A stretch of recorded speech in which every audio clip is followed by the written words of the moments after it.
పాలకులంటే ఎలా ఉండాలో చూశారు. ఈ 5 సంవత్సరాల్లో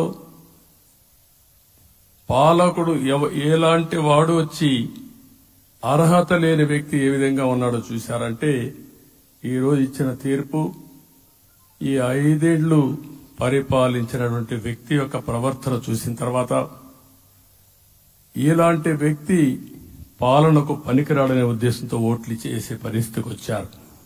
ఇది నా ఉద్దేశ ప్రకారం ఒక కేస్ స్టడీ అవుతుంది మనందరం కానీ జాగ్రత్తగా ఆలోచిస్తే. కానీ మనం కూడా అదే విధంగా కక్ష తీర్చుకోవాలి అని గాని మనం ముందుకు పోతే మనకు కూడా సమస్య వస్తుంది. అదే సమయంలో ఒకటే చెప్తున్నా, తప్పు చేసిన వాడిని క్షమించి పూర్తిగా వదిలిపెడితే కూడా మళ్ళా అలవాటుగా మారుతుంది. తప్పు చేసిన వాళ్లకు శిక్ష పడవలసిన అవసరం ఉంది, చట్టపరంగా శిక్షించాల్సిన అవసరం ఉంది. అదే సమయంలో విధ్వంస రాజకీయాలు, కక్షా రాజకీయాలు కాకుండా ఇవన్నిటిని ప్రక్షాళన చేయాల్సిన అవసరం ఉందని చెప్పి కూడా నేను మీకు తెలియజేస్తున్నా.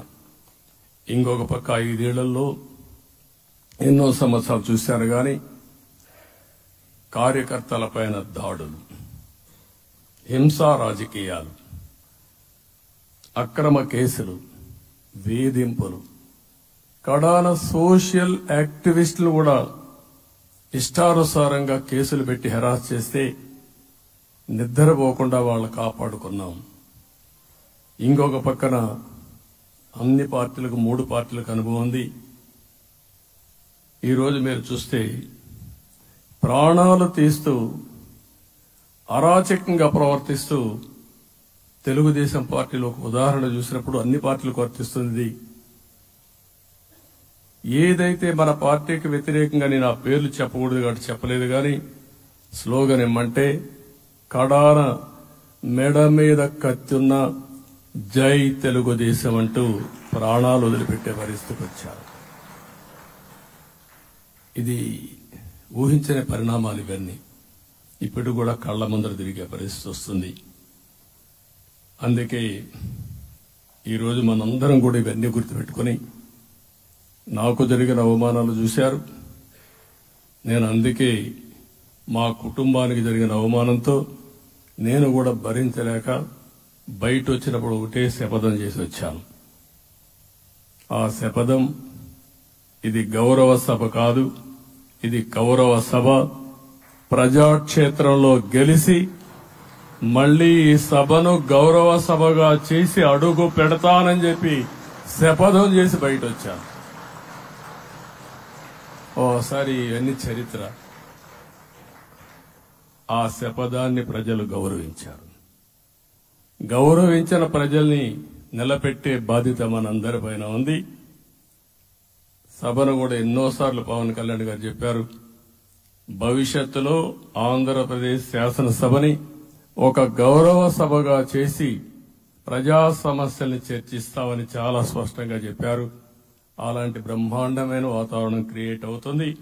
దానికి ఒక శాసనసభాపక్ష నాయకుడిగా నేను హామీ ఇస్తున్నా.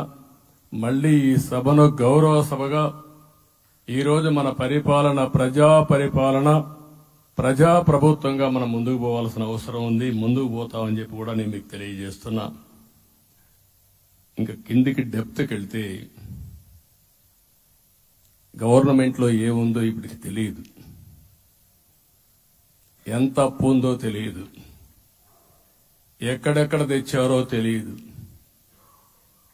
ఇవన్నీ కూడా డెప్త్కి వెళ్ళినప్పుడు ఎన్ని లక్షల కోట్ల అప్పు ఉంది, ఏదేది తాకట్టు పెట్టారు, ఆర్థిక వ్యవస్థ ఏ విధంగా చిన్నాభిన్నం అయిపోయింది, ఇవన్నీ కూడా అధ్యయనం చేసుకోవాల్సిన అవసరం ఉంది. ఇరిగేషన్ రంగాన్ని పూర్తిగా నిర్వీర్యం చేశారు. రాష్ట్రానికి అతి ముఖ్యమైన ప్రాజెక్టు పోలవరం.